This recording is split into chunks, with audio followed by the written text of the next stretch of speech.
वहां पहुंचते ही सफियान की शहरत में बेपनाह इजाफा हुआ।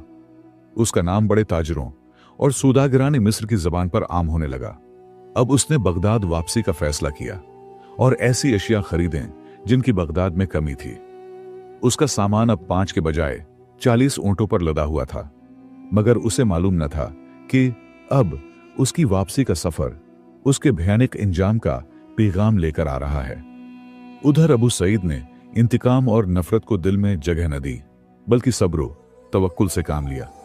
उसने जो कुछ घर में था बेचकर छोटा सा कारोबार शुरू किया।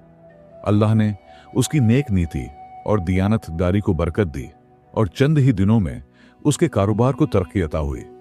वो जल्द ही दोबारा इस काबिल हो गया कि दूसरे शहरों में जाकर माल खरीदो फरोख्त कर सके। अब उसका बुदियानत दोस्त सफियान मिस्र से वापसी के सफर पर था।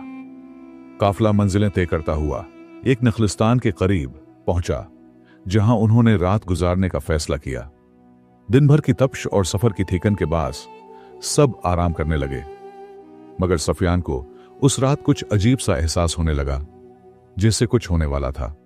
लेकिन उसने उस एहसास को झटक दिया और अपने साथियों के साथ आराम करने लगा। रात के वक्त जब काफिले के तमाम अफराद ख्वाबों की दुनिया में गुम थे, एक गुरुआ ने उनके काफिले पर हमला कर दिया। ये लुटेरे सहरा के रास्तों के माहिर लेकिन दिल के बेरहम थे।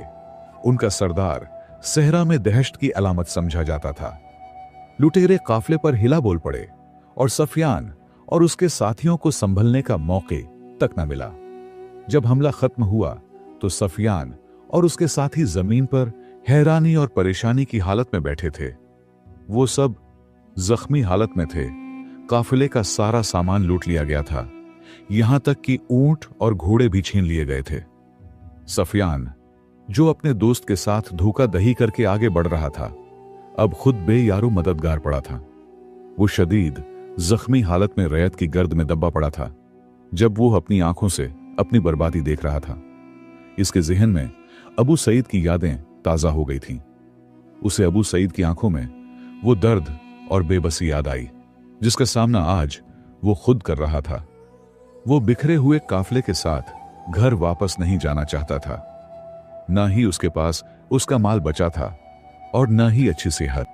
वो अपना सब कुछ खो चुका था और साथ ही उसके पास दूसरे सौदागरों का माल भी चला गया था। अब वो कर्ज के जाल में फंस चुका था। उसने अपने काफिले के साथियों से कहा, मैं इस हालत में बगदाद वापस नहीं जाना चाहता। तुम लोग जाओ, मैं मुल्क शाम में क़याम करूंगा। चुनांचे उसने सहरा को अबूर करना शुरू कर दिया और कई दिनों की मुशक्कत के बाद आखिरकार शाम पहुंच गया। उसकी हालत अब मजीद बदतर हो चुकी थी, यहां तक कि अब वो भीख मांगने की हालत में आ चुका था। उसका गुरूर और लालच उसे जमीन पर गिरा चुके थे। अब वो सड़कों पर एक भिखारी की जिंदगी गुजारने पर मजबूर था।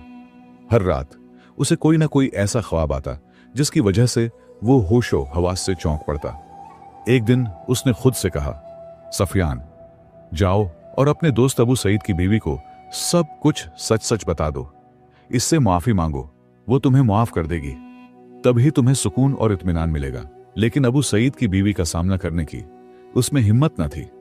एक दिन वो दिमश्क शहर के बाजार में बैठा भीख मांग रहा था कि अचानक एक जगह उसे कुछ हुजूम और शोरो गल नजर आया।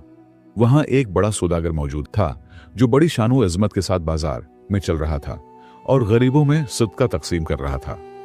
सफियान भी उस सौदागर की तरफ बढ़ा ताकि वो उससे भीख की दरख्वास्त कर सके। लेकिन जैसे ही उसकी नजर उस शख्स पर पड़ी, वो हैरत ज़दा रह गया। उसकी शर्मिंदा निगाहों ने उसे फौरन पहचान लिया। यह अबू सईद था, वही दोस्त जिसे सफियान ने तूफान में अकेला छोड़ दिया था। सफियान ने शर्म से नजरें झुका लें और एक चादर से अपना चेहरा छुपाने लगा। वो दिल ही दिल में दुआ कर रहा था कि अबू सईद उसे पहचाने बगैर गुजर जाए। लेकिन वो एक मुखलिस और नेक दिल इंसान था। उसने अपने दोस्त को फौरन पहचान लिया। वो तेजी से उसके पास आया और सफियान की हालत देखकर उसका दिल पिघल गया।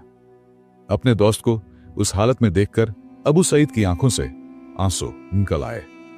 उसने न कोई शिकायत की, बस खामोशी से उसे देखता रहा। सफियान शर्मिंदगी के मारे उसके कदमों में गिर गया और उससे माफी मांगने लगा। अबू सईद ने अपने दोस्त को सहारा देकर उठाया और उसे गले लगाया। फिर उसे अपने काफले के साथ मिलाकर वापस बगदाद ले आया। जब वो दोनों वापस बगदाद पहुंचे तो अबू सईद ने अपने दोस्त की इतनी मदद की ताकि वो दोबारा अपने कदमों पर खड़ा हो सके। इसने सफियान को दिल से माफ कर दिया क्योंकि उसके दिल में खौफ खुदा था और वो समझता था कि लालच और हसद की आग में जलने वाला शख्स कभी भी कामयाब नहीं हो सकता। प्यारे दोस्तों, मैं आप सबसे भी एक गुजारिश करता हूं कि अपने आपस के मामलात में ईमानदारी और दयानतदारी से काम लें और हमेशा हिलाल रिज्क कमाने के असबाब पैदा करें, ना कि हराम के। बेहतर है थोड़ा खा लें लेकिन हलाल खाएं और कभी भी अपने दोस्त, अपने अजीज या किसी को भी इस फानी दुनिया के फायदे के लिए धोखा ना दें। हर हाल में लालच से दूर रहें क्योंकि लालच इंसान को बर्बाद कर देता है। मैं उम्मीद करता हूं आपको मेरी यह कहानी पसंद आई होगी। यह कहानी आपको कैसी लगी कमेंट में अपनी कीमती राय का इजहार लाजमी करें और अब ये कहानी दुनिया के किस हिस्से से देख रहे हैं हमें लाजमी बताइएगा। अपना ख्याल रखिए। खुदा हाफिज।